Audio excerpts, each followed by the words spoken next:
we're going to hear from Matt Malone, who will introduce his HansardTube project.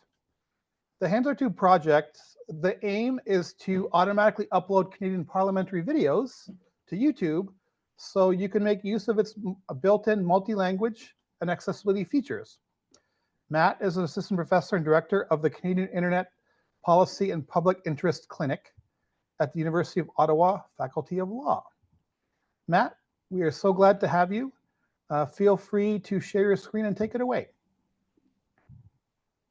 Thanks so much for having me. I'm just trying to do the share now. Sure.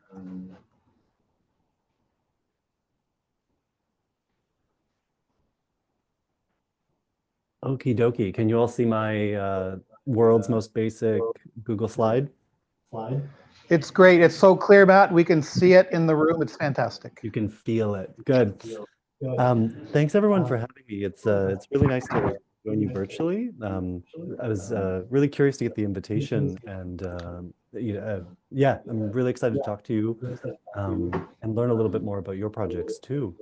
So tonight I'm going to talk about a project that has sort of stalled, but it's a project that I'm hopeful we'll be able to find some good partners for in the future. So for those of you who don't know me, I'll just really be a little self-indulgent and talk about myself. Sorry to interrupt you, Matt. I think we're picking up some of the in-person audio as well. I'm not sure if anyone else on Zoom is getting both of them. Yeah, a little bit of feedback.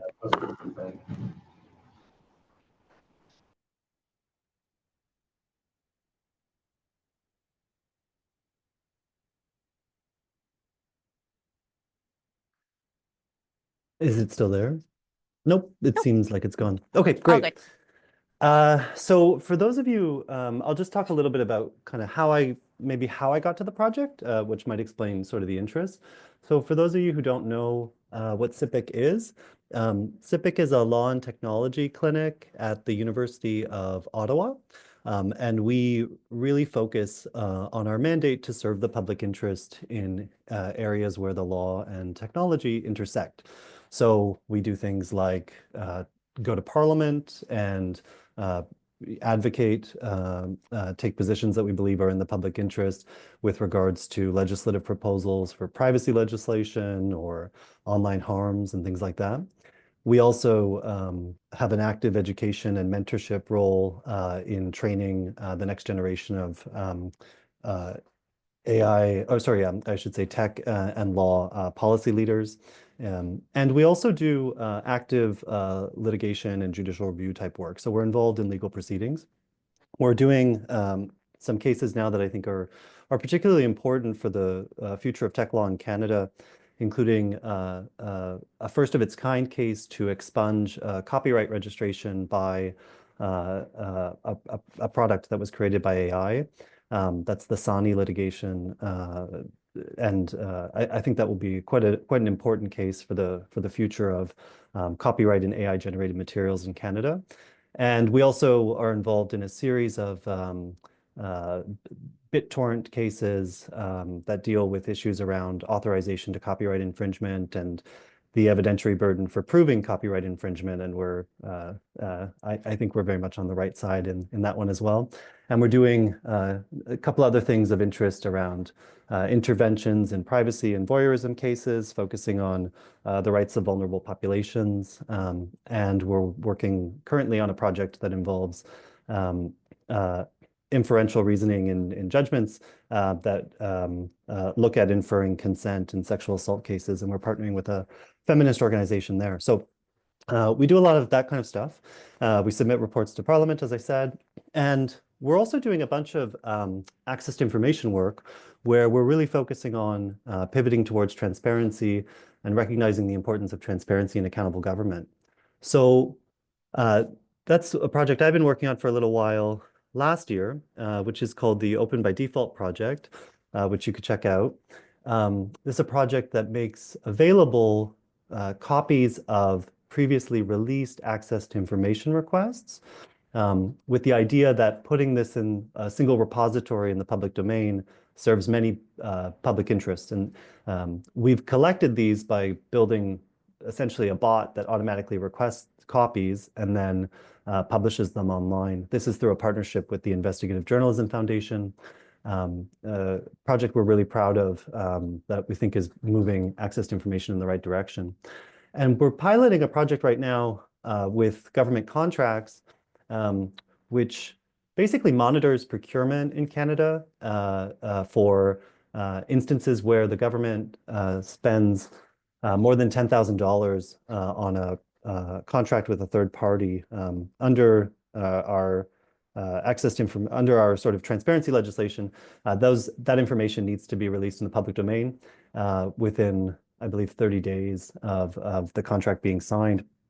And what we're doing is we're building this tool that essentially monitors every single time a new contract gets signed. So it helps us kind of file access to information requests related to those contracts and sort of target accountability in that respect. That project's in pilot mode, and I'm looking for folks to kind of experiment with it and kind of provide feedback on it. There's some things we want to do with it. But these are sort of broadly kind of the projects I'm interested in. I'm really focused on access to information right now, and doing things that have a bent to make government information more transparent and more accessible. I should add a couple other cases we're working on right now pertain to seeking an injunction against the government for destroying copies of access to information records, in particular that belong to federal institutions like Indigenous Services Canada and Crown Indigenous Relations and Northern Affairs.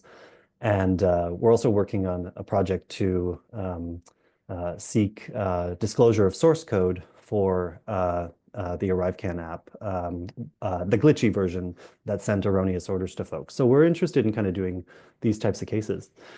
So I provide all that background because it sort of brings me to how I got to this project, which is I use access to information in my own research, looking at things like the government's use of technology to deliver goods and services and issues of reviewability and accountability in that. And then I also, as I use the system and I encounter interesting things, I tend to share my access to information requests to journalists because I think it's in the public interest as well to give that information to folks who can really tell stories based on that. So that's my use of the system. Basically using the system requires carefully, keeping an eye on government and knowing what to ask for. And so that's why I've had my eyes on Parliament for a long time. The Open by Default project and the government contract project are both projects that you could say focus on executive government. So the operation of federal institutions and how they're making decisions and what decisions they're making. But I'm equally interested in transparency in the other branches of government, in particular with courts and the legislature. Obviously, I think the legislature has probably got the least amount of public trust in it among all those branches. But I think they all suffer from transparency deficits. The courts in Canada are extremely untransparent, and we have a lot to do to get to a point where court filings become even remotely accessible. Federal courts made some progress, but not much. But that will be a very difficult issue to tackle because of judicial independence. So that's why I focused more on the legislature, because I think there's opportunities here to render Parliament more transparent.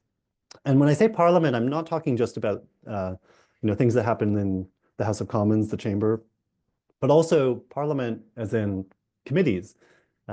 After bills get their second reading and they go to committee stage, there's all kinds of interesting things that come out of committees where government officials will make a offhand reference to a document or a report or a piece of information that isn't in the public domain. And that becomes really, really important for seeking access to information because that little kernel can become an access to information request that will get disclosure of something far more important. So I have Parliament proceedings on almost all the time.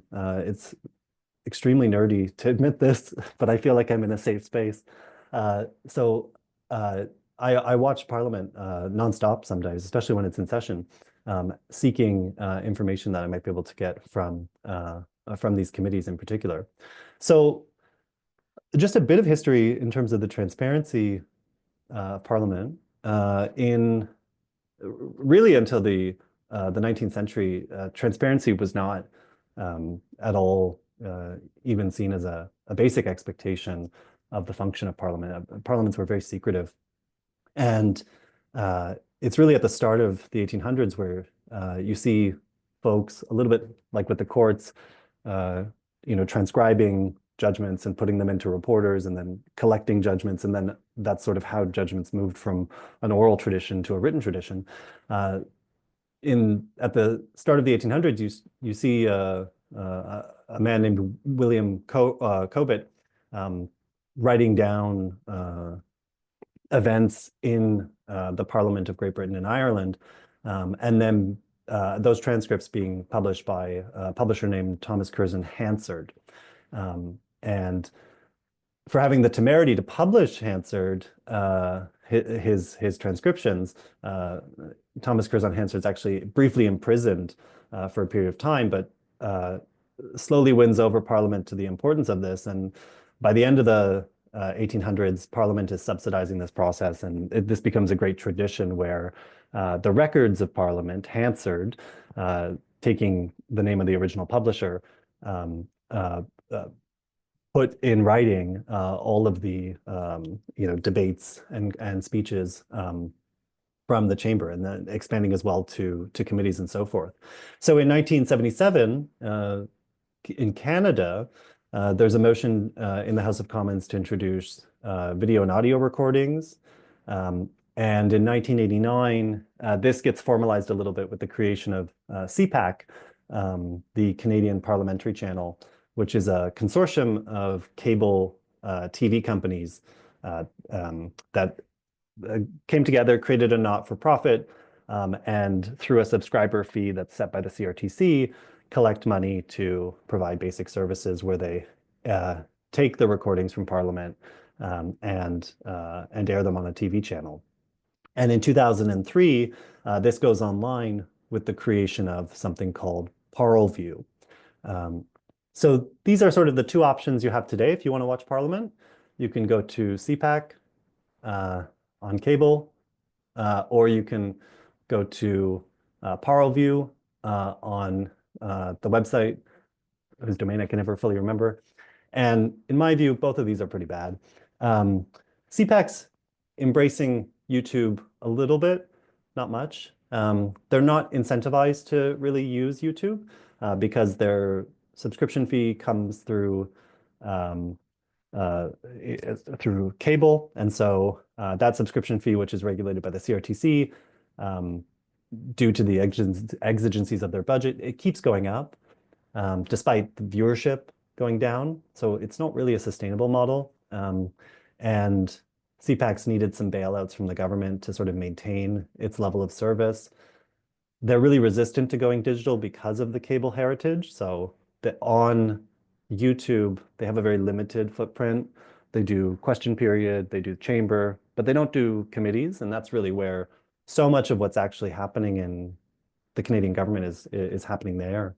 ParlView has everything, but ParlView is a really user-unfriendly website and has a lot of problems with accessibility.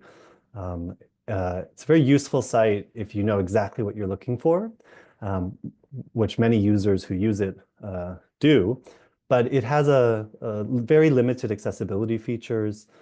It's very difficult to use on anything except a desktop setup.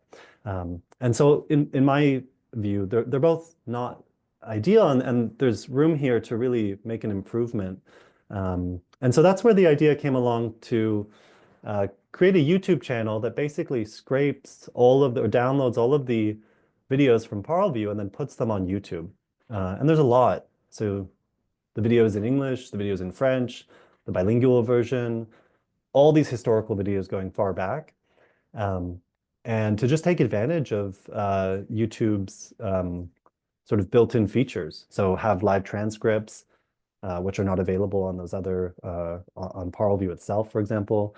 Open up some of the language translation features that YouTube provides. Not perfect, but still far more expensive than what's available on the ParlView model. Allow for adjusted speed viewing, using timestamps, linking all kinds of other materials that might be connected to a specific committee, and allowing download for offline use. I mean, this one's a bit personal because I'm like one of the rare subscribers to YouTube Premium, and a lot of the tools I make are for myself to just do my access to information work more easily. And I do like to just listen to, I want to be able to listen to Hansard at all moments of the day. So that's another possible use. YouTube Canada was very kind to us, and they gave us an increased token quota to upload quite a few videos. I think it's about 100 videos a day, which is a lot. And the parameters we had to work in for the project with the Speaker of the House of Commons, who basically sets procedure, has reserved copyright in all of the materials, subject to some limitations. So you can reproduce any of the materials from the House of Commons, but not for financial gain. And by clearly designating the material as non-official. And so these constraints meant that for the project, we just had to find a not-for-profit model to really be able to pull it off. So to do the project, I proceeded a little bit like the other ones I've been working on, where I think it's hard to do things inside a university without, sometimes there's a little bit of constraint when it comes to moving quickly or getting things in place and having that kind of agility, and also finding resources. So my approach to some of these transparency projects has been to sort of hire a student, do a small prototype version of the project, and then really find a partner for the project later on, someone who might be better resourced and mission aligned, sort of focused on, understands the importance of transparency in these contexts, sees the public benefit and utility, and then partner with them and have them work on the project. So with an excellent student and very, very little money, we went about trying to create this prototype, and we hit quite a few issues, but we developed a pretty good baseline for a tool that downloads videos from ParlView, collects metadata from them, including things like specific committees, the specific parliament and the session and all this kind of stuff. And then integrated with the YouTube Data API, uploads the videos and does some sorting. We got stuck on a few major problems with the project. We did have to convince YouTube to give us the higher token quota, so that turned into a little bit of a delay. I don't know if folks have experienced that, but it came as a shock to me how much they wanted to sort of have access to our project and review our project and take the time to do so before they would agree to enhance the quota. And then we also spent a little bit too much time probably in trying to figure out a way to pitch the project to a sponsor who might be willing to take it on. So as we sort of refined the basic prototype we had, I think there were a few things we sort of lost focus on, which included the incorporating live videos from Parliament. At any given time, there's maybe 25 committees a day at the height of Parliament. So it's the ability to sort of watch it all live is would be powerful. And that's something we didn't really get to. And our code has some issues with basic like sorting and there's some duplication. So there's a few kinks in the system. And at that point, we basically ran out of funding. So the project is just a prototype. We are not very successful. I am, I think, 2 of these subscribers. But it's doing exactly what I wanted it to do, which is this is working as an archive and not working as something that builds forward. It's just going backwards and collecting the videos backwards. And to really succeed, I think the project needs to be more forward and be able to really get those live videos so that it captures the day's proceedings, which is when people, you know, lobbyists, staffers, average citizens, that's when people want to watch it. But the project does what it was meant to do, which was get these videos on YouTube, sort them by parliament, sort them by committee, and make them way more accessible. And so the baseline of the project is there, but it's not where it could be. And so that's why I am looking for a partner. I think this is something that's ripe for collaboration. There's definitely a few different tasks that need to be done in terms of getting things fully automated, you know, getting things properly sorted, tinkering with some of the user experience in terms of whether it's best to organize by parliaments, whether that's intuitive, whether it should just be by committees, really how to deliver it. I think that needs to be played with a little bit on our end. But essentially, that's the project in a nutshell. It complements a few other projects we're still kind of teasing out with transparency. But I think there's a lot of opportunity here to really connect a lot of different features into YouTube channels. I mean, for folks who don't know, the House of Commons for a single committee meeting will produce all kinds of interesting records. They'll produce an official transcript. There'll be evidence that might get entered into the record. There'll be, you know, all the people will be there. So the ability to sort of link bios to those folks, figure out who they are, provide more information about the specific committee, timestamp the videos. You know, I think there's a lot of ability, a lot of promise to unlock there in really making Parliament more transparent on YouTube. Obviously, there's downsides to the fact that it's happening within a proprietary vehicle, which is YouTube. But I think those downsides are a little bit outweighed by the focus on accessibility. So I was told to talk for 15 minutes. I've been talking for 21, so I'm going to stop there. And I thank you for listening. I'm happy to chat more about this and other projects. And I encourage anyone who's interested in anything even related, even if it's not related to this, related to the mission of Civic or other anything else I've mentioned. You know, I love opportunities to work with folks who are far more talented than me on all different kinds of things. And so feel free to reach out if you want to. Thank you very much for your time.